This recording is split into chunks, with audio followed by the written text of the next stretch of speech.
3 wide for the lead. Photo finish. Drag race to the start-finish line. Unbelievable. Have you ever seen anything like that? Hey everyone, I'm Larry McReynolds and I've been a part of NASCAR for over 40 years, 18 years as a crew chief and now 24 years as a broadcast analyst. Absolutely been here almost my entire life. And this is NASCAR's Insider Roundtable presented by Goodyear, and we're going to dive into what makes a great race. And I want to thank our panel for your time today. We know it's a busy part of the NASCAR season. We've got John Probst, Senior Vice President and Chief Racing Development Officer for NASCAR. And my teammate, host for NASCAR on Fox, Shannon Spake. Alex Weaver, host and reporter for NASCAR.com. And Ty Dillon, full-time in the NASCAR Craftsman Truck Series, the number 25 Rackley War Chevrolet Silverado, and part-time in the Cup Series here in 2024. Well, John, I'll start with you. NASCAR, what makes a great race? You know, as an engineer myself, we like to look at all the metrics, you know, how close are the cars running, how many yellows did we have, what does the strategy look like, but you know, ultimately it comes down to our fans. That's what really matters. And, you know, our analytics team does a great job, you know, scanning the fans after every race, asking them what they liked, what they didn't like. And a few years back, we asked a whole group of PhD data analytics guys to answer this question for us, what makes a great race? And, you know, they came back and said, there's really two parts to that. What makes a competitive race and what makes an entertaining race. And a lot of times the entertaining race comes down to the fans and how does their favorite driver do in that particular event. 50-50 analytics and 50-50 great finish? Yeah, well, like the tough part for us is like sometimes we can have a very competitive race with lots of passing, but you know, the popularity works two ways. If they're a real popular driver that's well liked, you could have a race that didn't have such great statistics, but the fans will say it was a great race because a Chase Elliott or somebody like that won. But if it's actually the opposite and it's a driver that the fans may boo a lot at the beginning of the race, you could have all kinds of passing, and because the guy that they don't like won, you'll get lower scores. We also get a lot of reaction from some excitement after the race. I think when us drivers are allowed to show a little bit of personality, we let ourselves go a little bit and show how much fire we have, even some team owners. That always seems to move the needle for us. It's what put us on the map back in the day when we had the fight on the backstretch. Even though Richard Petty won the race, the fight was what put us on the map and really spiked our viewership. Definitely when the drivers get into it, and again, like there's a lot at stake here, and you can tell immediately from the reaction of the fans when something's happening extracurricular after the race. You can hear it. You don't even have to be watching. There's nothing cooler walking out when you feel the fans, when you can hear the yell or the scream. You don't know what's going on, but you can see it. As drivers, we should see ourselves as entertainers. That's what we're here to do. We're here to put on a show, and we're here to excite the fans, and that's what makes this whole sport go round and what makes it awesome. We're such a great fan-driven sport, and that's something that's always been taught to me is like, you are an entertainer. Go out and put on a show. If you're making a decision, Ross Chastain at Martinsville, that was one of the coolest entertainer NASCAR driver moments where he just put it all on the line, and boy, did that skyrocket his name. Things we can't do. Yeah, Bill French Jr. used to remind us all back in the 80s and 90s, we are in the entertainment business. We may forget that. So Alex, they brought up something. Here in the first half of the regular season of 2024, we've already had 2 of the 4 closest finishes in the history of NASCAR. When you think back to the Atlanta finish, when you think back to Kansas, do you think when you have a finish like that, people don't care what happened in the rest of the race, the early part of it? Depends on the fan. I think if you have a fan who, and we've seen it, I think as we've allowed more fans to kind of see the data and to see the engineering and the whole process of this next-gen car, there are a lot more fans that we hear that are deeply invested in what John Probst has to say at the end of the race of why, a tire didn't work at the All-Star race or it did work at an All-Star race, but there are also the fans that it's the what have you done for me lately? How good was that final stage, that final 5 laps? How good was the finish? Fans really do remember, one, how competitive the whole entire race was, but the finish and that photograph that goes up on the end of the wall when you win that race with that checkered flag. Fans remember that stuff. It sticks, and it really creates the lasting impact of, there may have been 10 lead changes that whole entire race, but that last lap really got their excitement going. And that's the important thing, right? Because you can have a great stage 1. Sure.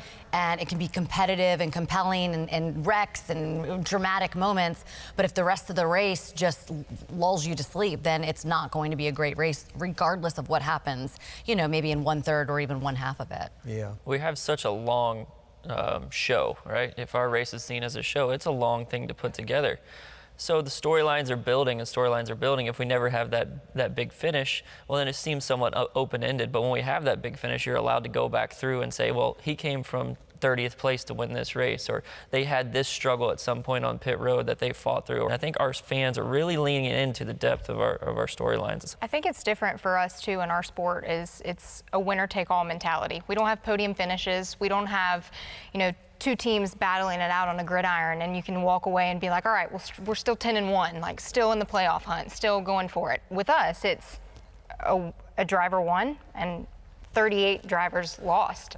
I know that better than most, probably. I've been on the losing side a lot in my career, on the Cup Series side, and that is painful, right? But we lay it out there every time to go try to get that #1 position, because in our sport, nothing else matters. And Ricky Bobby said, if you're not first, you're last, and it hurts, and it hurts week after week. But that's what drives us. Yeah, and see, that's what our sport. When you see those battles or those arguments post-race, when you see the drivers climb out of their car and do the interviews, that's what our sport, NASCAR, does not have like other sports do. You see the emotions on the athletes in the NFL when they take off their helmet and they're on the sideline. You see the emotions from players in the NBA or college basketball all the time. You can see it throughout the entire game, what they're feeling.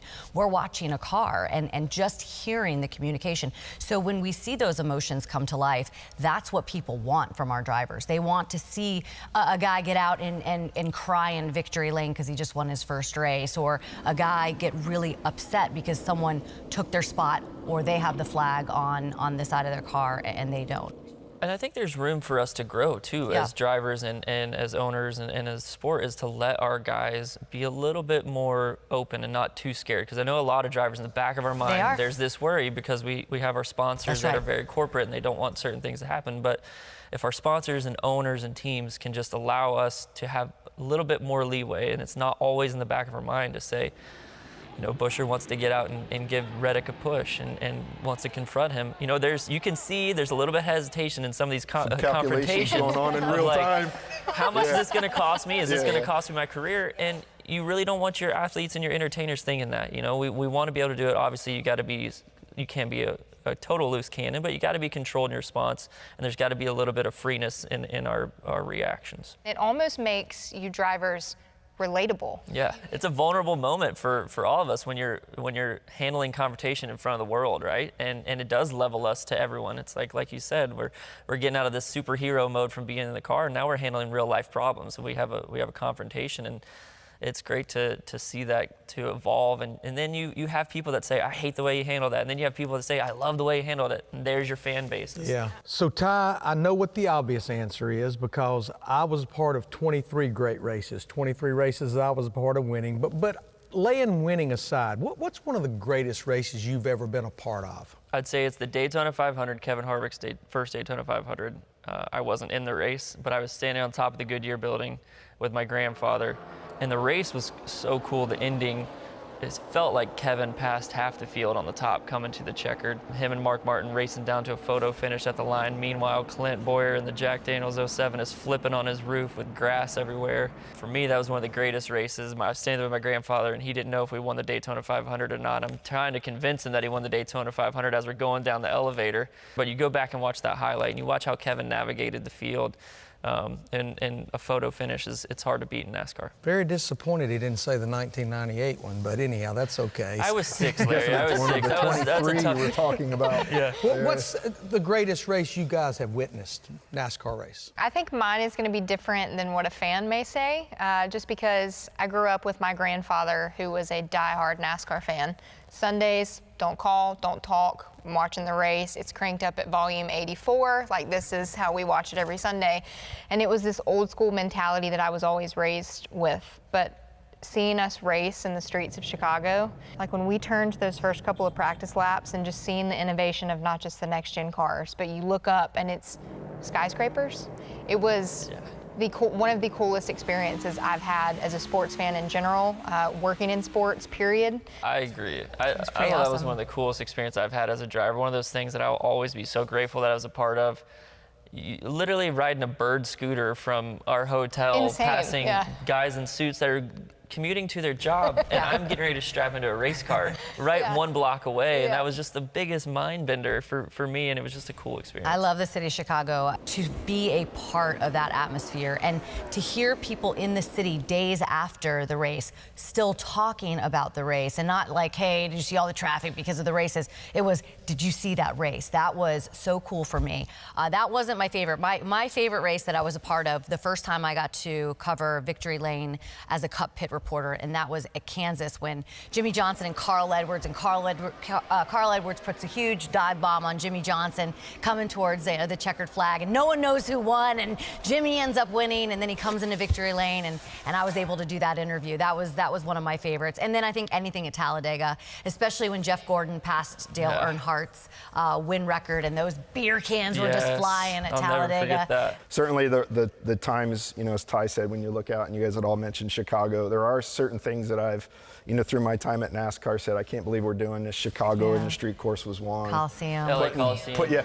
Racing in the LA Coliseum. Well, I'm assuming that your Daytona 500s are like your children. Honestly, to be brutally honest, I've got to say the Atlanta race in the spring of 2001, because not only was that win by Kevin Harvick what Richard Childress Racing needed, what NASCAR needed, I think it's what the world of motorsports needed, is we were questioning, it's okay to move forward. We're going to be okay now. We still miss him. We still miss him today, but I think we're going to be okay now.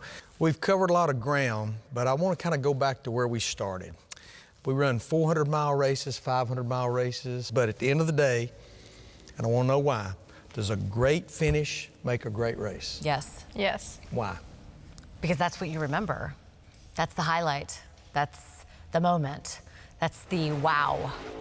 It kind of goes back to the saying of nobody really remembers who finished second, right? Yes, we can have a great race, but if the finish isn't there, it's not the same. Yeah. Two of the most popular races you can look at this season with our fans, Kansas, and then you have the finish of Atlanta. And it was two of the most intense, most fun finishes I've ever covered and I've ever watched. It's like going to a movie, right, with a bad ending. You leave Exactly. it going, ugh. Bad taste. So I think it does do a lot to bookend from the race you just watched and kind of build your interest to the next one. So I think that's why the endings are so important. But I think it depends on who wins. It does too. Back to the fan in the Really? stand Because I pulling for think like somebody. a guy like Denny or a guy like Kyle who have won, or they can win, but I also feel, and that makes a compelling story because they keep winning. And then I feel like you can have a guy who hasn't won a race win, and that's awesome too because you love the underdog. There are great stories. You've got to believe that Brad Keselowski winning Darlington. That's a great story. You have to embrace that. Yeah. I mean, to what he had been through since he moved to RFK Racing, that's a great storyline. To me, that's why you tune in to a NASCAR race. Because Exactly. you don't know what you're going to get. Exactly. And even if you tune in and it doesn't start real fast and you're like, you never know how it's going to end. And more than not, at some point in that race, something's going to happen that you can't predict when we throw the green. Well, I want to thank you guys for joining us, Ty, Alex, Shannon, and John. I've really enjoyed being a part of this, and hopefully you guys have enjoyed NASCAR's Insider Roundtable presented by Goodyear. We will see you at the track.